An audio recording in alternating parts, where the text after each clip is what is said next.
Hello friends, നിശാഗന്ധിയുടെ നല്ലൊരു വീഡിയോയിലേക്ക് ഏവർക്കും സ്വാഗതം. ഇന്ന് നമ്മൾ വന്നിരിക്കുന്നത് ഒരു കൂട്ടം ഓർക്കിഡ് റോസുമായിട്ടാണ് കേട്ടോ. റോസാ ചെടികൾ ഇഷ്ടപ്പെടുന്ന ആരും സ്വന്തമാക്കാൻ ആഗ്രഹിക്കുന്ന റോസാ ചെടിയുടെ വെറൈറ്റിയാണ് ഓർക്കിഡ് റോസ്. നമ്മുടെ എല്ലാം നാട്ടുമ്പുറത്ത് കണ്ടുവന്നിരുന്ന പനീർ റോസുമായിട്ടൊക്കെ സാമ്യം ഇതിൻ്റെ പൂക്കൾക്കുണ്ടെങ്കിലും ഏറ്റവും വലിയ പ്രത്യേകത എന്ന് പറഞ്ഞാൽ അതിൻ്റെ തണ്ടിൻ്റെ ഒരു കാൽ ഭാഗം മുതൽ അല്ലെങ്കിൽ ഒരു പകുതി ഭാഗം മുതൽ അങ്ങോട്ട് മുകൾ ഭാഗത്തേക്ക് കട്ടകട്ടയായിട്ട് നല്ല ലൈറ്റ് റോസ് കളറിലുള്ള പൂക്കൾ ഉണ്ടാകുന്നു എന്നതാണ്. മറ്റൊരു പ്രത്യേകത എന്ന് കൂടി പറയേണ്ടത് മുള്ളുകളില്ല കേട്ടോ.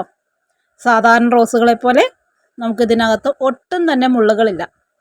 അപ്പോൾ ഈ കാണുന്നതെല്ലാം ഇപ്പോൾ നമ്മുടെ ഔട്ട്ലെറ്റിൽ വന്നിരിക്കുന്ന ഓർക്കിഡ് റോസിൻ്റെ കളക്ഷനാണ് കേട്ടോ. ഇതിപ്പോൾ നമ്മുടെ ലോഡ് ഇറക്കിക്കൊണ്ടിരിക്കുന്ന ഒരു സമയമാണ്, അതുകൊണ്ട് തന്നെ ഒരുപാട് പ്ലാന്റ്സ് ഇവിടെ കാണാൻ പറ്റില്ല കേട്ടോ. 3000-ലധികം റോസുകൾ നമ്മുടെ ഔട്ട്ലെറ്റിൽ ഇപ്പോൾ ഈ ഒരാഴ്ച വന്നിട്ടുണ്ട്. അപ്പോൾ അതിൻ്റെ എല്ലാം വീഡിയോസ് നമ്മൾ കുറച്ചായിട്ട് ഇങ്ങനെ അപ്ലോഡ് ചെയ്ത് വരാം കേട്ടോ. അപ്പോൾ അത്യാവശ്യം നല്ല തിരക്കുള്ള സമയമാണ്. അപ്പോൾ ഈ കാണുന്നത് നമുക്ക് ഓൺറൂട്ട് ഓർക്കിഡ് റോസുകളാണ് കേട്ടോ. ബഡ് ചെയ്തതൊന്നുമല്ലേ, 8 ഇഞ്ച് പോട്ടുകളിലുള്ള ചെടികളാണ് കേട്ടോ ഈ കാണുന്നതെല്ലാം തന്നെ. അപ്പോൾ ഓർക്കിഡ് റോസ് ഒരുപാട് പേര് അന്വേഷിച്ച് നടക്കുന്നവരുണ്ട്. തീരെ കുഞ്ഞു തൈകളും നമ്മുടെ കയ്യിൽ അവൈലബിൾ ആണ് കേട്ടോ. പക്ഷെ അതിലും നല്ലത് ഇത്തിരി റേറ്റ് കൂടിയാലും അത്യാവശ്യം വലിയൊരു പ്ലാന്റ് നമ്മുടെ കയ്യിൽ വാങ്ങിച്ചു വെക്കാൻ തന്നെയാണ് നമ്മൾ പറയുള്ളൂ. തീരെ കുഞ്ഞു പ്ലാന്റ്സ് നമ്മൾ മേടിച്ച് വയ്ക്കുകയാണെങ്കിൽ ഒരു പക്ഷേ അത് പിടിച്ച് കിട്ടാനായിട്ട് ഇത്തിരി പാടായിരിക്കും. എന്നിരുന്നാലും നമുക്ക് ഇത് ഇത്തിരി വലിയ പ്ലാന്റ്സ് ആണ്. അപ്പോൾ ഇതിൽ നിന്ന് ഒരു പ്ലാന്റ് മേടിച്ചാലും നമുക്കതിൽ നിന്ന് കട്ടിങ്സ് എടുത്തിട്ട് ഒരുപാട് തൈകൾ നമുക്ക് തന്നെ ഉണ്ടാക്കിയെടുക്കാനായിട്ട് കഴിയും കേട്ടോ. അപ്പോൾ 250 രൂപയാണ് നമ്മുടെ ഈ കാണുന്ന ഓർക്കിഡ് റോസിൻ്റെ ഒരെണ്ണത്തിൻ്റെ വില വരുന്നത്.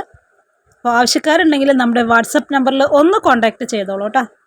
ഇപ്പോഴും നമുക്ക് വരുന്ന എൻക്വയറീസിൽ പലരും ചോദിക്കാറുണ്ട്, എങ്ങനെയാണ് ഓൺലൈനായിട്ട് പ്ലാൻസ് അയക്കുന്നത്, എവിടെയാണ് സ്ഥലം, കറക്റ്റ് ലൊക്കേഷൻ എവിടെയാണെന്നൊക്കെ. നമ്മളെ ലൊക്കേഷൻ വരുന്നത് മലപ്പുറം ജില്ലയുടെയും തൃശ്ശൂർ ജില്ലയുടെയും ബോർഡറായിട്ട് ചങ്ങരംകുളം എന്ന് പറയും കേട്ടോ.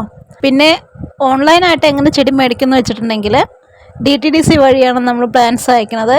ഇപ്പോൾ DTDC പൂജ ഹോളിഡേ ഒക്കെ ആയിട്ട് കുറച്ച് ഡിലേ ആണ്. സാധാരണ നമുക്ക് ഒരു ദിവസം അല്ലെങ്കിൽ 2 ദിവസം അതിനുള്ള എല്ലായിടത്തും പ്ലാൻസ് എത്താറുണ്ട് കേട്ടോ.